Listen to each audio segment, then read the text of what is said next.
What we've seen is that you got to be a special type of fighter to defeat him. We're talking about 31-0 with 28 KOs.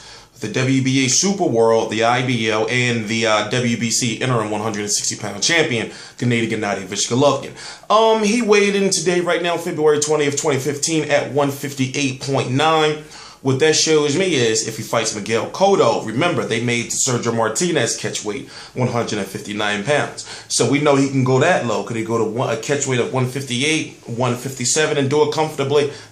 Actually, believe it or not, I think he can actually fight at 154 pounds because he's generally a smaller, how can I put it?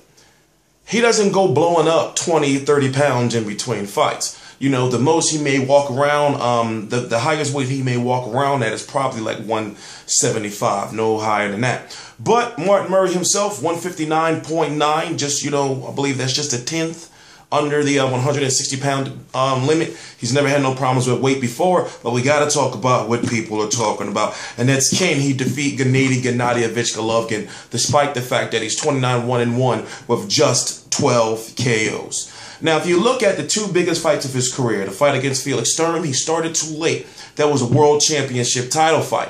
When you look at the fight against Sergio Martinez in front of 50,000, you know, I know he should have beat Sergio Martinez. So now we look at, again, his third title shot, and you think to yourself, can he beat Golovkin?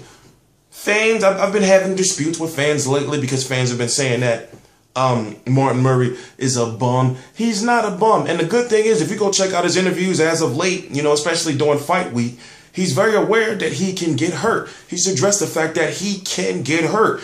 And if he gets hurt, does he have does he have mentally the eye of the tiger, you know, to keep going forward as far as, you know, mentally? For example, when it came to Daniel Gill, he just didn't want to anymore. You know, when you look at, who was it? Was it Matthew Macklin or Darren Barker?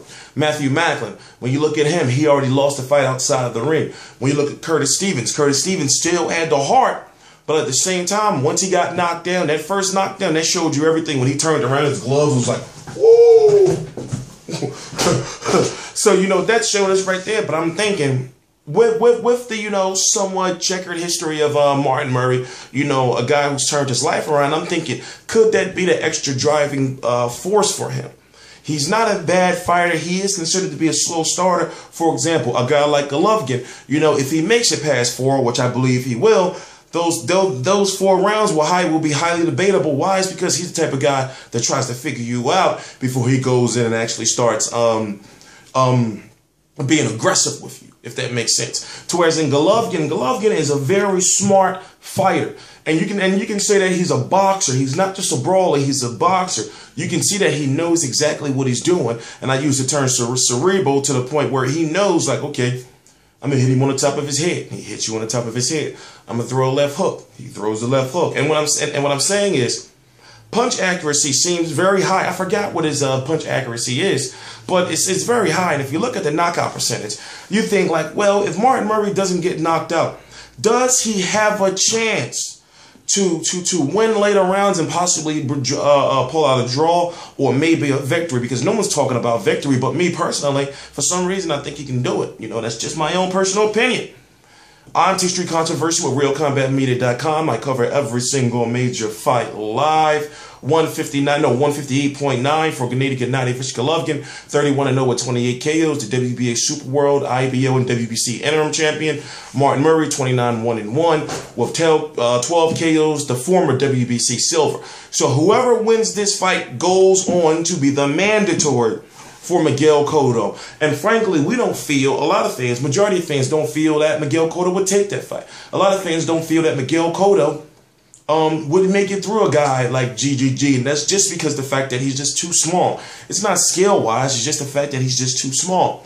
But when it comes to Martin Murray, if Martin Murray wins, we have to know in the United States that he can't come to the United States. So when it comes to if he wins, you know, if it's a Miguel Cotto fight, expect it to be probably in Puerto Rico or something. And I'm thinking, well, would Miguel Cotto fight a Martin Murray? You know, there's just so many different things. But as far as Golovkin is concerned, he is focusing on being undisputed champion at 160 pounds. So which means he's going to have to capture the IBF title, which is going to be David Lemieux, which is what would be a crazy fight, Hassan N'Dam.